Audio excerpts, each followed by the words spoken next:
2024 সালের জুলাই মাস বাংলাদেশের ইতিহাসে এক নতুন অধ্যায়ের সূচনা করে, যখন কোটা সংস্কারের দাবিতে শুরু হওয়া আন্দোলন রূপ নেয় সর্বাত্মক গণ অভ্যুত্থানে। খুলনার রাজপথ সেদিন ছিল অগ্নিগর্ভ, যেখানে ছাত্র জনতার অদম্য প্রতিরোধ ও সরকারি বাহিনীর কঠোর দমনপীড়ন এক ভয়াবহ পরিস্থিতির জন্ম দেয়। খুলনার ছাত্র জনতা আন্দোলনে ঝাঁপিয়ে পড়ে শিববাড়ি, মোড়সহ শহরের প্রধান পয়েন্টগুলোতে হাজার হাজার শিক্ষার্থী ও সাধারণ মানুষ শান্তিপূর্ণ বিক্ষোভ করছিল, কিন্তু আইনশৃঙ্খলা বাহিনীর হঠাৎ টিয়ার শেল, রাবার বুলেট ও গুলি ছুড়ে হামলা চালায়। এই হামলায় খুলনার রাজপথে অসংখ্য আন্দোলনকারী আহত হন, তাদের রক্ত ঝরে মিশে যায় মাটিতে, যা ছিল প্রতিরোধের এক উজ্জ্বল উদাহরণ। এই সংঘর্ষে আহতদের অনেকেই গুরুতর জখম হয়ে হাসপাতালে ভর্তি হয়। 24শে জুলাইয়ের ভয়াবহতার পরেও খুলনার জনগণ দমে যায়নি। ইন্টারনেট বন্ধ ও কারফিউ জারির মতো পদক্ষেপও তাদের দমাতে পারেনি। 27শে জুলাই কারফিউ উপেক্ষা করে খুলনার ছাত্র জনতা আবারও রাজপথে নেমে আসে এবং গুরুত্বপূর্ণ স্থানগুলো অবরোধ করে রাখে।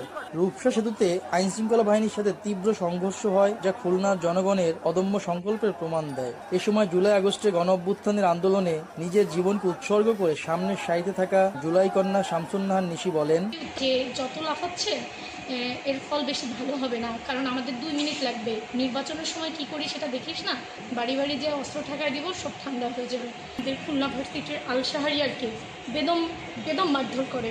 আমাদের অনেকগুলো মেয়ে, তার ভিতর আমার ছোট একটা বোন অপসরি, ওকে কারাবন্দি করে। তারপরে অনেক অনেক মেয়েদেরকে সেদিন 50+ মেয়েদের নিয়ে যায় থানাতে। এগুলো দিয়ে ভয় দেখানো হয়েছিল যে যেন আমরা আর কেউ নেমে না পড়ি। খুলনার রাজপথে ঝরা এই রক্ত ও ঘাম ছিল স্বাধীনতার আকাঙ্ক্ষা ও ন্যায় প্রতিষ্ঠার প্রতিশ্রুতির ফসল। জনগণের এই আত্মত্যাগ শুধু একটি নির্দিষ্ট দাবি আদায়ই নয়, বরং একটি স্বৈরাচারী সরকারের পতনে সরাসরি অবদান রেখেছে। খুলনার এই দিনগুলো বাংলাদেশের ইতিহাসে এক উজ্জ্বল দৃষ্টান্ত হয়ে থাকবে, যা প্রমাণ করে ঐক্যবদ্ধ জনগণের শক্তি কতটা অপ্রতিরোধ্য হতে পারে। মোহাম্মদ নুরুল আমিন, বাংলাদেশ বেতার, খুলনা।